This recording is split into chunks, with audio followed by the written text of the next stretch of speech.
মৃণাল, আহ, তোমার সঙ্গে একটু কথা আছে, বসো। বস বস। তুমি বসো না। না না, তুই বস।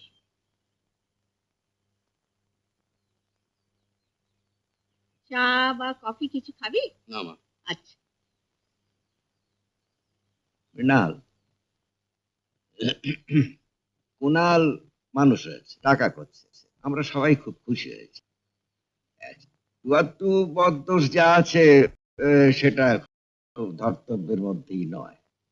তাহলে কুনালের মদ খাওয়া, রোজ মাতাল হয়ে বাড়ি ফেরা, ক্লাব পার্টি, এগুলো সাপোর্ট করছো? না, ঠিক সাপোর্ট করার কোনো কথা হচ্ছে না। তবে কি জানো, ব্যবসার খাতিরে কুনালকে যে সমাজে চলাফেরা করতে হয়, তাতে এগুলো প্রয়োজন।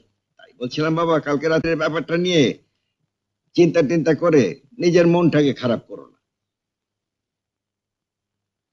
তুমি আর কিছু বলবে? হ্যাঁ, আর একটা কথা, আমি এই কদিন ধরে লক্ষ্য করছি, মানে কুনাল ফিরে আসার পর থেকেই দেখছি যেন তুমি আস্তে আস্তে যেন সংসার থেকে নিজেকে সরিয়ে নিয়ে যাচ্ছ। স্পষ্ট করে বলো,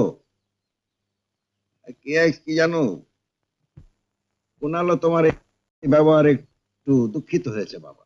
এটা আমিও ঠিক বুঝতে পারছি না মিনা, কুনালের সাফল্যে তোর এত দিতে। কিরে বল, কিছু তো বলবি। কি বলবো মা? তোর বাবা যা যা বললেন। এসব আলোচনার সময় এখনো আসেনি বাবা। এসব প্রশ্নের উত্তর দেবার আগেই হয়তো নিজেরাই এর জবাব পেয়ে যাবে। আমি উঠি। মৃণাল, তবু তোমার যা বলবার আছে আমাকে বলে যাও। কুনালকে আমার সব কথা বলতে হবে। বাবা, জীবনের সংজ্ঞা সম্পর্কে আমার সঙ্গে আমার মত আজ আর কিছুতেই মিলবে না।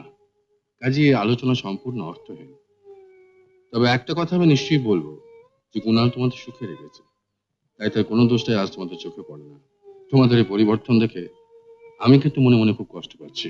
এ কথা যদি বলিস, নন্ত তোকেও সুখে রেখেছে। সবার এত সেবা যত্ন, তুইও তো নিশ্চিন্তে আছিস। মা, ব্যক্তিগতভাবে শুধু কুণাল কেন, কারো উপরে নির্ভর না করলেও আমার চলবে।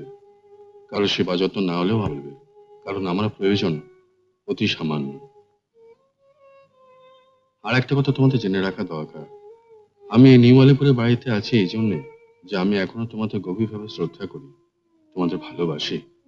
কিন্তু যেদিন সেটা আর পারবো না, সেদিন দেখবে ঠিক আমি এখান থেকে সরিয়ে দিচ্ছি। আচ্ছা বাবা, আমি চলি।